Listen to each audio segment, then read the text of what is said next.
de savoir s'il y a un mécanisme de contrôle et de suivi des investissements. Je crois que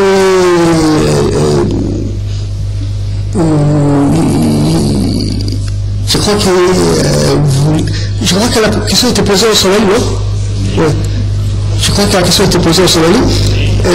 Contrairement au الجريجاش وهو دولته تسجيلات كل قربك أي سبتك من الجريجاش الدبلة بدو وإلى لصق طائرته وحنا يديسك السبسيل حاولين وشق أبوه تواصلنا وحاولنا نصويرا طباخ صباح إلى الخسارة علينا وكنت قرأتها وحكمري ضدك من الجريجاش ولا كل طارئ إلى حقوق كبير بيو ودين البيتك النص عيال بالضبين شيء توكل شطب صوتنا سوبر دي 6% de leur agrément دول عشرة ولا في حوالي سوية وهذا حتى واحد يقول لنا تغيير يا صناعنا وحي دولته العقل كده هفتي والعقل دفتر أي سيسي ما جرياش كده أنت سيدكوس فيسكال سكر أكون الخوسي هذا ولا براين كيرين دولته حق العقل سي ما جرياش عشرة ولا ما جري بحوله دولته كده بحسك ليه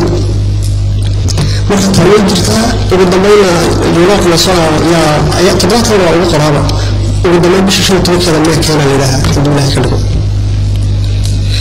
su'aashi president shamarka waa su'aal aad muhiim ah koosida administration iyo IP waa muhiim annagu xitaqoonayda waan dareemay baahidaas maxaa yeelay wax mas'uuliyad isla qaybsanayo ayaa kulli ka waxqabad fiican mas'uuliyad 2 qof ay sameeyaan طبعاً كنت جرتها بهذا الريبورت خلوني قيبنا وحياها أبدان لبعض كل سجالك إلى هالجلام وحيد هذا ليه كلامات بيتهيبا ليه كلامات ودسين دون أنا سمير كوسيد المسرسوق دون هيراه كوسيد المسرسوق قيادة ماشى آب وقطع قليل سيدوك بيها تعرف حاجة بالله وكله ترجع الذكرى كله أو capitalisation de l'IP capitalisation de l'IP c'est l'IP بحقبت كيف السكر projet de décret action projet de l'année le conseil d'administration de IA وعندنا مركب سواشي إلياس هيدا واحد دراسة عدم يجري تاي وقف كي والجريه تبدأ كي من الودي بكرم وهو مع الأسف كمجري بعض الدوري اللي لها وأنا حيالها أي بي بدأ إليه هذا وان قال لي بش الأفرتين واحد سوي بحصل وين مسابقة الإسلامية سبيلك درت وانا يجي حوكي سياق يحكي بيانه هذا كونسيتام الموقع جنبه انترناسيونال ولا بعطي بروجي هرتكون روسية ولا بعطي مشروع وجبت أربع سعودية تدفينيا اتيد في زمتين دي مصرية دولنا هو ما إلا بقول مشروع بعد هنا قاعد دولنا دول هنا وهو أهل تسويق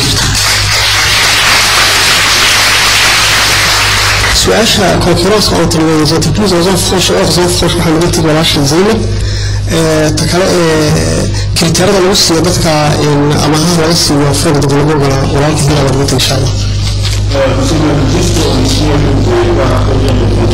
Une question posée par M. Massida sur les 30 dossiers que vous disposez.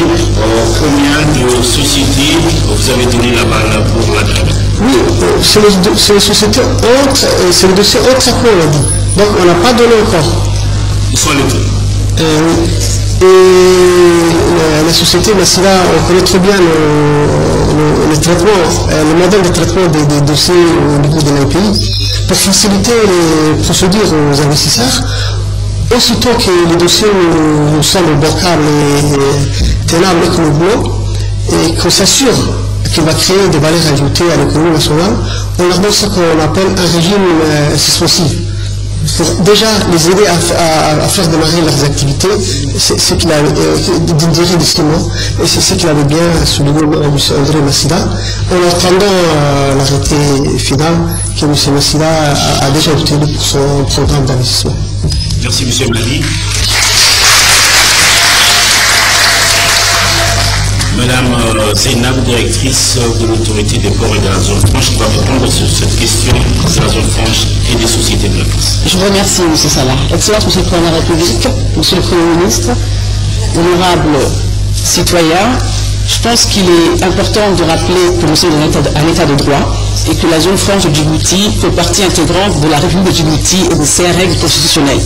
je ne pense pas que l'autorité de port et zone franche va laisser faire ce qu'on appelle une pratique de dumping, de concurrence déloyale. Mais je pense qu'avant de répondre à la question de M. Elias Deloillet, il est temps de rappeler que l'autorité de port et zone franche est une administration d'État qui a pour objectif donc la réglementation, le contrôle et la régulation du secteur donc portuaire, mais également de zone franche. Et donc, de par nos prérogatives, nous suivons toutes les doléances des investisseurs en zone franche, et en général les investisseurs étrangers. Donc, pour rappeler un peu le concept de zone franche, c'est que depuis 2004, nous nous sommes orientés vers un concept, je dirais, dynamique, dans le sens où nous dépassons le concept d'une zone franche, simple stockage de marchandises en transit vers l'Éthiopie ou en suspension de droits de douane vers le marché local. Actuellement, la zone franche, telle que nous l'avons développée en partenariat avec Jebel Ali, c'est que nous pensons faire de Djibouti une plateforme de logistique, une plateforme d'achat, une plateforme de transformation mineure des produits de la région, mais également une plateforme d'import, c'est-à-dire valoriser les produits de la région vers une importation vers le marché extérieur. Donc les sociétés de zone franche qui sont installées chez nous, principalement mènent des activités de commerce. Elles sont certes dédiées pour le commerce vers le pays de la région, mais elles peuvent très bien avoir également un intérêt de fournir le marché local.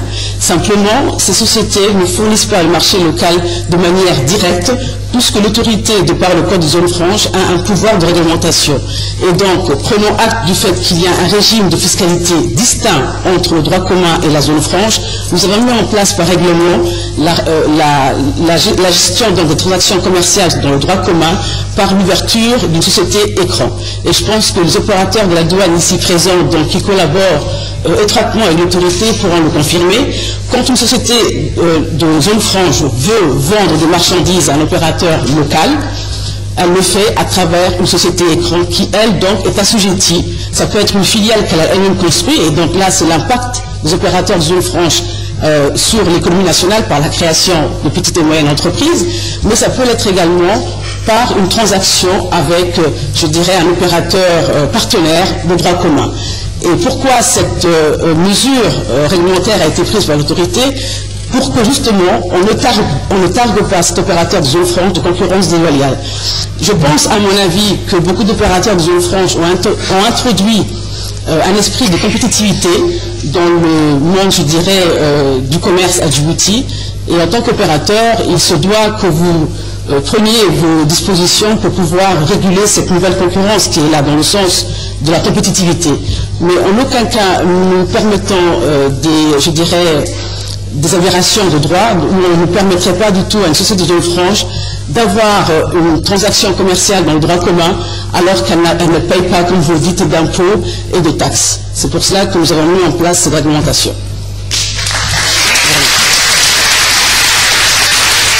Merci Mme Zainab Kamil. D'autres questions dans la salle sur cette question des investissements?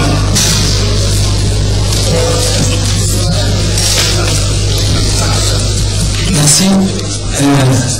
Attendez, monsieur Eric, il y a une précision apportée. Merci. Par rapport au fonds de garantie, Monsieur le Président, Monsieur le Premier ministre, honorable invité, je voudrais tout simplement dire que je crois que tout le monde est au courant de ce qui se passe dans le monde aujourd'hui. L'argent facile est dangereux et donc ne nous laissons pas aller et être tentés. Soyez rassurés pour ce qui est du fonds de développement.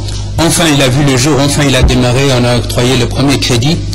Les procédures sont transparentes, claires et honnêtes par rapport à chaque client qui se présenterait au fonds de développement. Ensuite, comme a bien dit le président de la République, effectivement, l'État, le gouvernement a pris la décision en 2004 de mettre en place un fonds de garantie. Mais le président l'a bien dit, ce fonds de garantie est là pour soutenir la jeunesse djiboutienne en quête d'une création de leur propre entreprise. Donc, par conséquent, nous avons initié avec l'ADDS ces derniers jours un programme, un projet de crédit jeune et nous allons former aussi ces jeunes à créer leur entreprise, à gérer leur entreprise et ce fonds de garantie viendra soutenir ces jeunes-là. Donc je suis un peu désolé pour le chef du village d'Etadjoura vu l'âge.